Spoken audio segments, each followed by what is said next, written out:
Meaningless, meaningless, says the teacher. Utterly meaningless. Everything is meaningless. What do people gain from all their labors, of which they toil under the sun? Generations come and generations go, but the earth remains forever. The sun rises and the sun sets, and hurries back to where it rises. The wind blows to the south and turns to the north. Round and round it goes, ever returning on its course. All streams flow into the sea, yet the sea is never full. To the place the streams come from, there they return again. All things are wearisome, more than one can say. The eye never has enough of seeing, nor the ear its fill of hearing. What has been will be again. What has been done will be done again. There is nothing new under the sun. Is there anything of which one can say, "Look, this is something new"? It was here already long ago. It was here before our time. No one remembers the former generations, and even those yet to come will not be remembered by those who follow them. I, the teacher, was king over Israel in Jerusalem. I applied my mind to study and to explore, by wisdom, all that is done under the heavens. What a heavy burden God has laid on mankind. I have seen all the things that are done under the sun. All of them are meaningless, a chasing after the wind. What is crooked cannot be straightened. What is lacking cannot be counted. I said to myself, "Look, I have increased in wisdom more than anyone who has ruled over Jerusalem before me. I have experienced much of wisdom and knowledge." Then I applied myself to the understanding of wisdom, and also of madness and folly. But I learned that this too is a chasing after the wind. For with much wisdom comes much sorrow. The more knowledge, the more grief. I said to myself, "Come now, I will test you with pleasure to find out what is good." But that also proved to be meaningless. Laughter, I said, is madness, and what does pleasure accomplish? I tried cheering myself with wine and embracing folly, my mind still guiding me with wisdom. I wanted to see what was good for people to do under the heavens during the few days of their lives. I undertook great projects. I built houses for myself and planted vineyards. I made gardens and parks and planted all kinds of fruit trees in them. I made reservoirs to water groves of flourishing trees. I bought male and female slaves and had other slaves who were born in my house. I also owned more herds and flocks than anyone in Jerusalem before me. I amassed silver and gold for myself, and the treasure of kings and provinces. I acquired male and female singers, and a harem as well, the delights of a man's heart. I became greater by far than anyone in Jerusalem before me. In all this, my wisdom stayed with me. I denied myself nothing my eyes desired. I refused my heart no pleasure. My heart took delight in all my labor, and this was the reward for all my toil. Yet when I surveyed all that my hands had done and what I had toiled to achieve, everything was meaningless, a chasing after the wind. Nothing was gained under the sun. Then I turned my thoughts to consider wisdom, and also madness and folly. What more can the king's successor do than what has already been done? I saw that wisdom is better than folly, just as light is better than darkness. The wise have eyes in their heads, while the fool walks in the darkness. But I came to realize that the same fate overtakes them both. Then I said to myself, the fate of the fool will overtake me also. What then do I gain by being wise? I said to myself, this too is meaningless. For the wise, like the fool, will not be long remembered. The days have already come when both have been forgotten. Like the fool, the wise too must die. So I hated life, because the work that is done under the sun was grievous to me. All of it is meaningless, a chasing after the wind. I hated all the things I had toiled for under the sun, because I must leave them to the one who comes after me. And who knows whether that person will be wise or foolish? Yet they will have control over all the fruit of my toil, into which I have poured my effort and skill under the sun. This too is meaningless. So my heart began to despair over all my toilsome labor under the sun. For a person may labor with wisdom, knowledge, and skill, and then they must leave all they own to another who has not toiled for it. This too is meaningless and a great misfortune. What do people get for all the toil and anxious striving with which they labor under the sun? All their days their work is grief and pain. Even at night their minds do not rest. This too is meaningless. A person can do nothing better than to eat and drink and find satisfaction in their own toil. This too I see is from the hand of God, for without him who can eat or find enjoyment? To the person who pleases him, God gives wisdom, knowledge, and happiness, but to the sinner, he gives the task of gathering and storing up wealth to hand it over to the one who pleases God. This too is meaningless, a chasing after the wind. There is a time for everything, and a season for every activity under the heavens. A time to be born and a time to die. A time to plant and a time to uproot.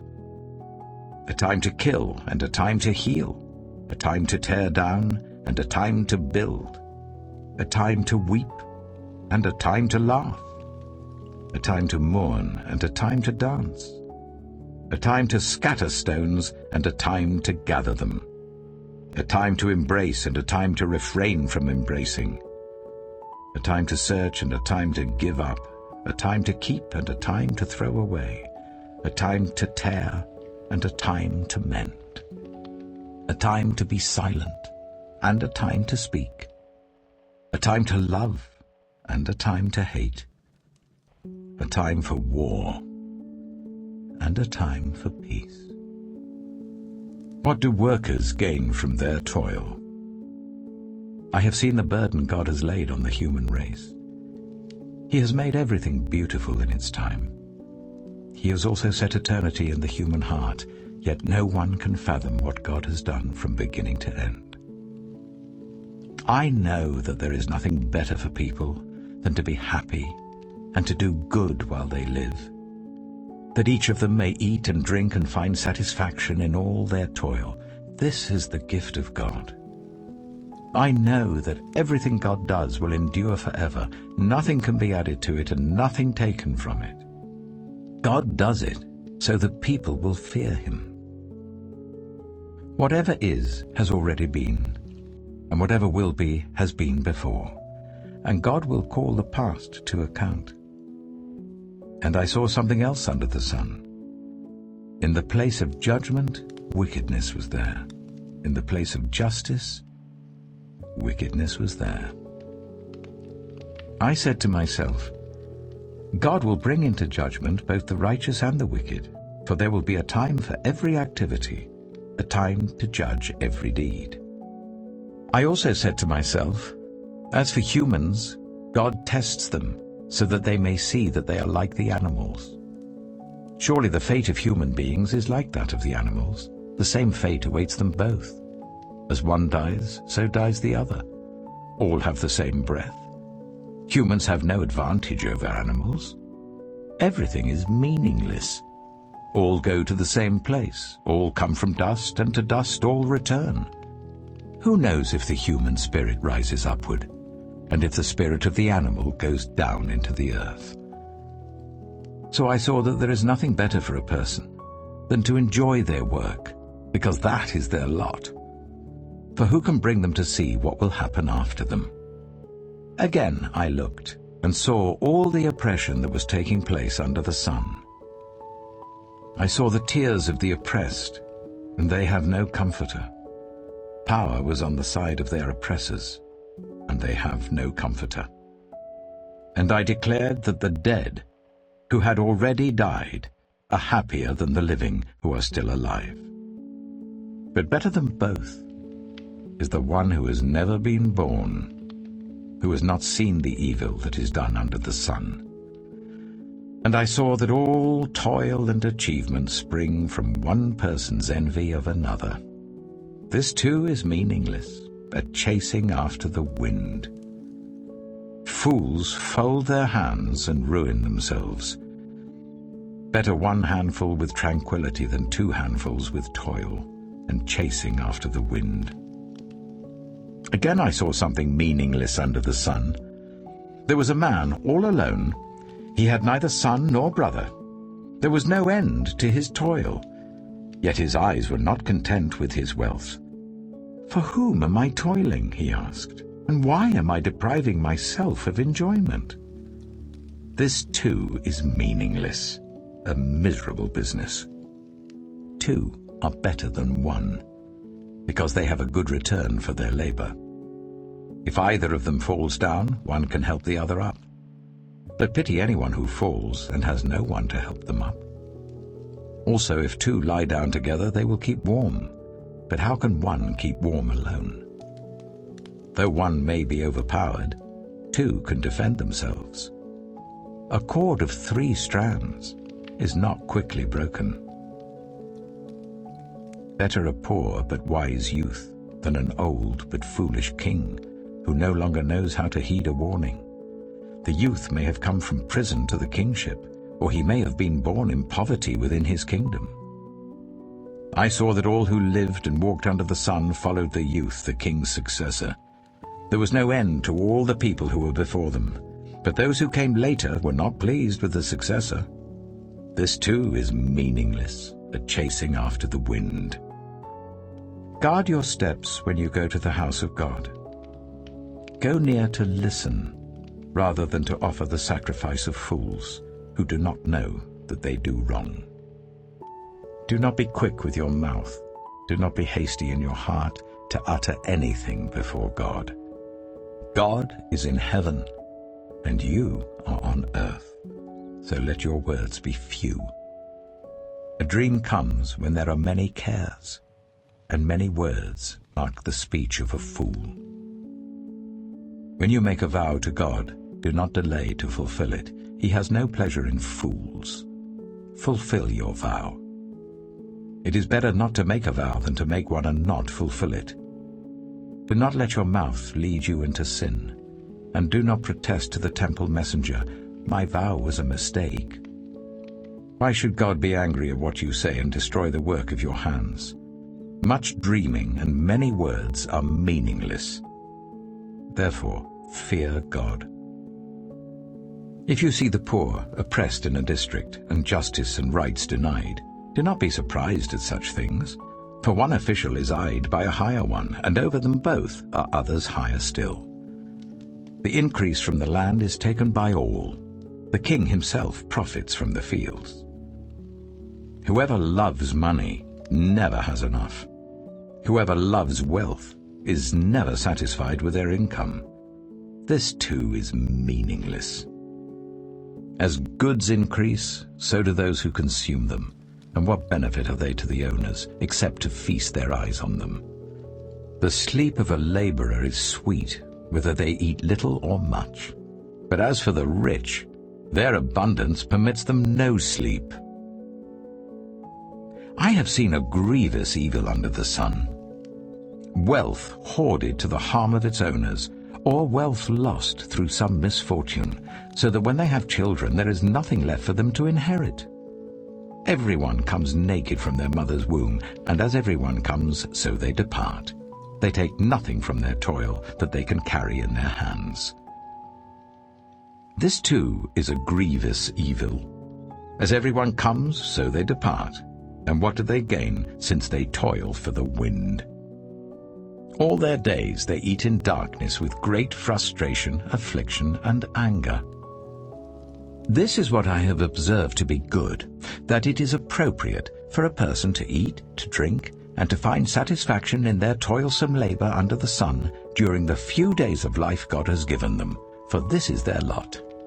Moreover, when God gives someone wealth and possessions and the ability to enjoy them, to accept their lot and be happy in their toil, this is a gift of God. They seldom reflect on the days of their life because God keeps them occupied with gladness of heart. I have seen another evil under the sun, and it weighs heavily on mankind. God gives some people wealth, possessions, and honor, so that they lack nothing their hearts desire. But God does not grant them the ability to enjoy them, and strangers enjoy them instead. This is meaningless, a grievous evil. A man may have 100 children and live many years, yet no matter how long he lives, if he cannot enjoy his prosperity and does not receive proper burial, I say that a stillborn child is better off than he. It comes without meaning, it departs in darkness, and in darkness its name is shrouded. Though it never saw the sun or knew anything, it has more rest than does that man, even if he lives 1,000 years twice over, but fails to enjoy his prosperity. Do not all go to the same place. Everyone's toil is for their mouth, and yet their appetite is never satisfied. What advantage have the wise over fools? What do the poor gain by knowing how to conduct themselves before others? Better what the eye sees than the roving of the appetite.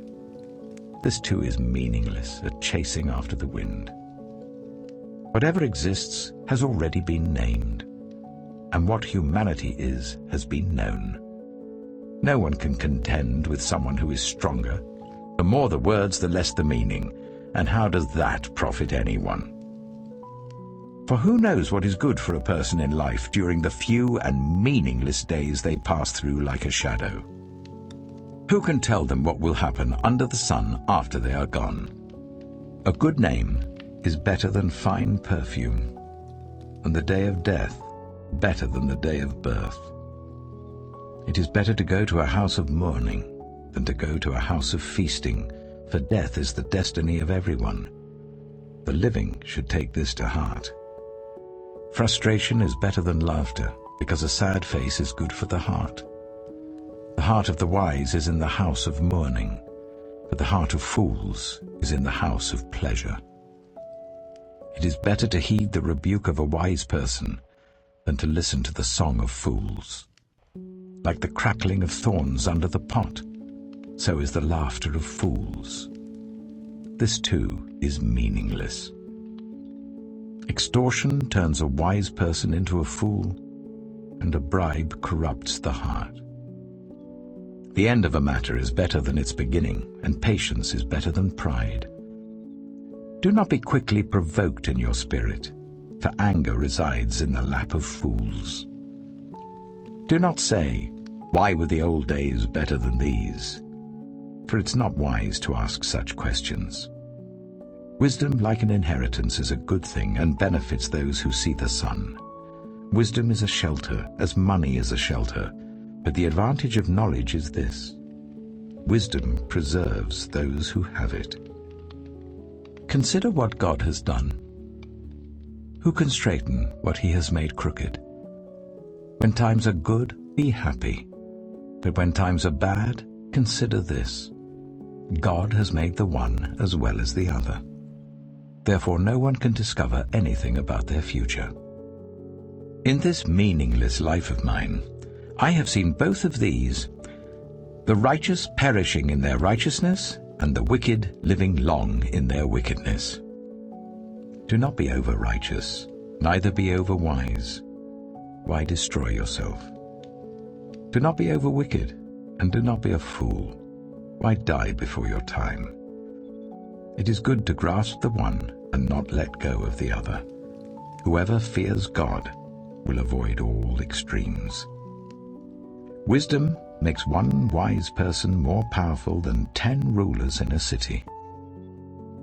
Indeed, there is no one on earth who is righteous, no one who does what is right and never sins. Do not pay attention to every word people say. or you may hear your servant cursing you. For you know in your heart that many times you yourself have cursed others. All this I tested by wisdom, and I said, I am determined to be wise, but this was beyond me. Whatever exists is far off and most profound. Who can discover it? So I turned my mind to understand, to investigate, and to search out wisdom and the scheme of things, and to understand the stupidity of wickedness and the madness of folly. I find more bitter than death the woman who is a snare, whose heart is a trap and whose hands are chains. The man who pleases God will escape her, but the sinner she will ensnare. Look, says the teacher, this is what I have discovered. Adding one thing to another to discover the scheme of things, while I was still searching but not finding, I found one upright man among 1,000, but not one upright woman among them all. This only have I found. God created mankind upright, but they have gone in search of many schemes. Who is like the wise? Who knows the explanation of things? A person's wisdom brightens their face and changes its hard appearance. Obey the king's command, I say, because you took an oath before God. Do not be in a hurry to leave the king's presence. Do not stand up for a bad cause, for he will do whatever he pleases. Since a king's word is supreme, who can say to him, "What are you doing?" Whoever obeys his command will come to no harm, and the wise heart will know the proper time and procedure. For there is a proper time and procedure for every matter, though a person may be weighed down by misery. Since no one knows the future, who can tell someone else what is to come?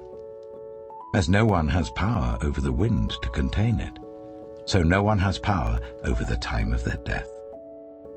As no one is discharged in time of war, so wickedness will not release those who practice it. All this I saw as I applied my mind to everything done under the sun. There is a time when a man lords it over others to his own hurt. Then, too, I saw the wicked buried, those who used to come and go from the holy place and receive praise in the city where they did this. This, too, is meaningless. When the sentence for a crime is not quickly carried out, people's hearts are filled with schemes to do wrong. Although a wicked person who commits 100 crimes may live a long time, I know that it will go better with those who fear God, who are reverent before him. Yet because the wicked do not fear God, it will not go well with them, and their days will not lengthen like a shadow. There is something else meaningless that occurs on earth. The righteous who get what the wicked deserve, and the wicked who get what the righteous deserve. This, too, I say, is meaningless. So I commend the enjoyment of life, because there's nothing better for a person under the sun than to eat and drink and be glad. Then joy will accompany them in their toil all the days of the life God has given them under the sun. When I applied my mind to know wisdom, and to observe the labor that is done on earth, people getting no sleep day or night, then I saw all that God has done. No one can comprehend what goes on under the sun. Despite all their efforts to search it out, no one can discover its meaning. Even if the wise claim they know, they cannot really comprehend it. So I reflected on all this, and concluded that the righteous and the wise and what they do are in God's hands. But no one knows whether love or hate awaits them. All share a common destiny, the righteous and the wicked, the good and the bad, the clean and the unclean, those who offer sacrifices and those who do not. As it is with the good, so with the sinful. As it is with those who take oaths, so with those who are afraid to take them.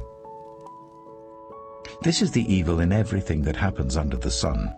The same destiny overtakes all.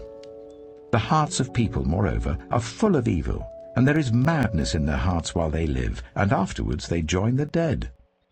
Anyone who is among the living has hope.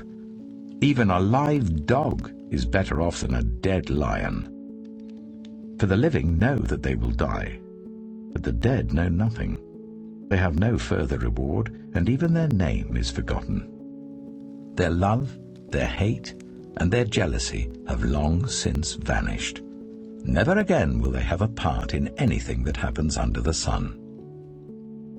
Go, eat your food with gladness, and drink your wine with a joyful heart, for God has already approved what you do.